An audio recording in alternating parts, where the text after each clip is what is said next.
Đầm lầy hàng chi mi on trạ chiết cực trầm mong pra mùi là nghịch nì.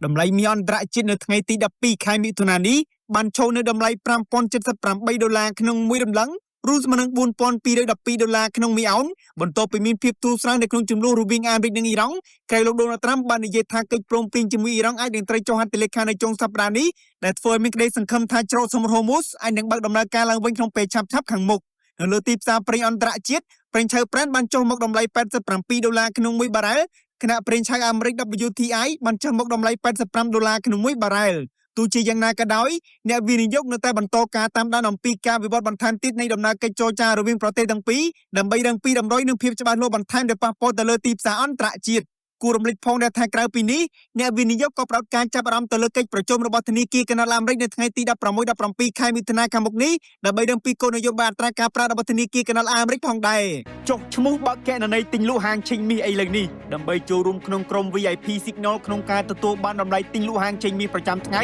និងការប្រឹក្សាផ្ទាល់ពីហាងឆេងមាសជាមួយគ្រូជំនាញដែលមានបទពិសោធន៍15ឆ្នាំតាមរយៈ Telegram នៅលេខទូរស័ព្ទ070 80 5លោកអ្នកក៏អាចតាមដានតម្លៃហាងឆេងមាសអន្តរជាតិប្រចាំថ្ងៃនិងព័ត៌មានសេដ្ឋកិច្ចសំខាន់ៗជុំវិញពិភពលោកនៅលើ Facebook Page និង Channel Telegram របស់ Master Ken Academy